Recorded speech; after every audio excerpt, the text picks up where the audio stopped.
name's Lindy. Today I'm going to talk to you about what it's really like living in France during COVID. Okay, so I wasn't sure if I wanted to make this video because you see COVID like everywhere, all over the news. But then I thought some people might be curious to know what it's actually like living in France during COVID.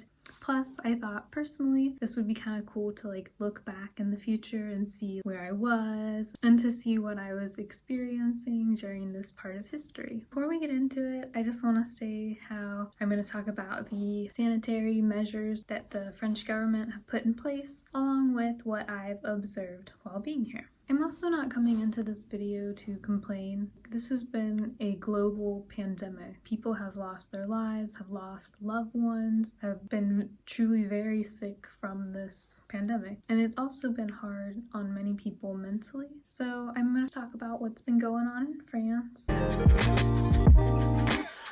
So to start, in mid-March is when we had our first lockdown. This was kind of the most drastic of them all. You weren't allowed to see family or friends unless it was for a medical reason or something super serious. They closed the borders, even within Europe. Schools went online and a lot of people started working from home. Basically everything non-essential was closed. So that was movie theaters, restaurants, bars, clubs, gyms, basically anything that was not essential deemed by the government was closed. What was essential and kept open were grocery stores, bakeries, pharmacies, government official buildings, tobacco shops. One thing I thought was kind of cool even in this craziness is that for gas and rent bills for small businesses, those were put on hold so they didn't have to pay for those months. Plus there was also some government assistance financially for those businesses, which again,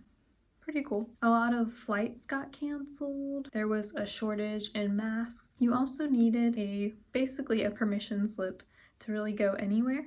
It was a government authorized form and you had to check off your reason for being outside of your home and sign it with the time and the date and your location and all that. So you could go to the store, you could go on a short walk for some physical activity alone or for a medical reason. I still remember I kind of laughed at the time because I'm this is insane, but I did it to go to the bakery, so I signed a permission slip so I could go buy some baguette. It was that kind of moment where it's so crazy and surreal that you just kind of laugh. From all of this, you can see it really was a super crazy time, and the craziest part is that we had no idea what was to come and that it was really just the beginning of what was to happen.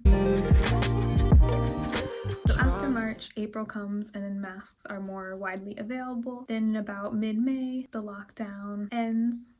And honestly, it felt really great. You could actually see your friends again, go on walks, or grab a drink at a cafe. Basically, places started to open again, and you could even go to a restaurant. You just needed to wear your mask when you were walking in and throughout, and then once you were seated, you could take off your mask.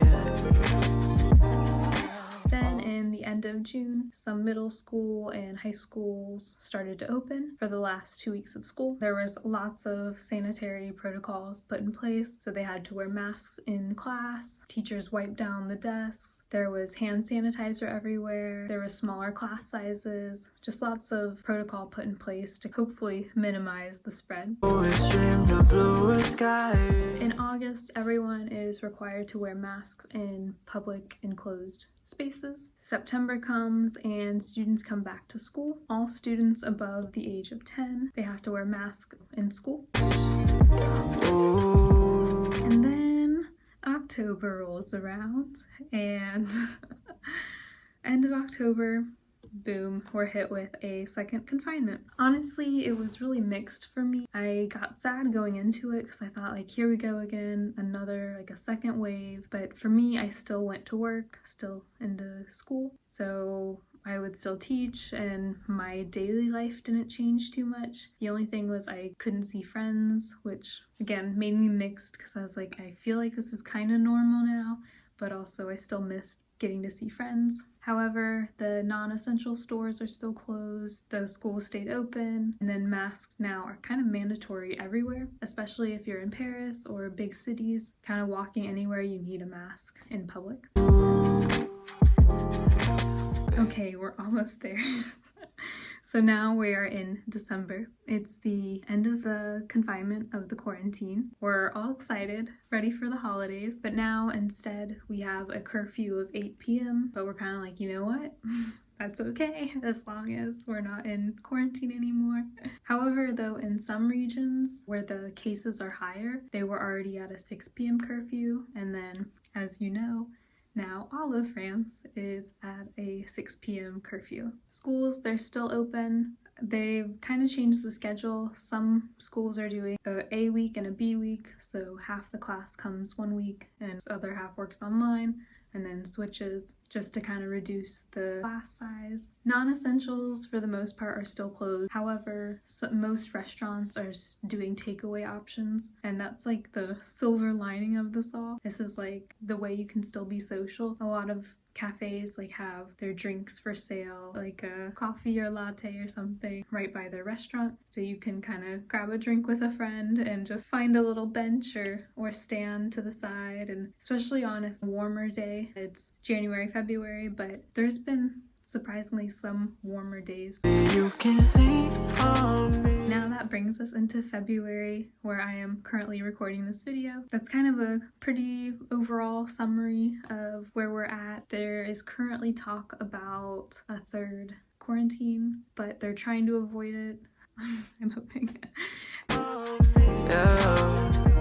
am wrapping up the video. It is so understandable and so normal if you feel out of control or just overwhelmed with our current state of the world, and doing some things that can help your mental health is so important. Thank you for watching. I hope kind of seeing a timeline of how France is dealing with this crisis.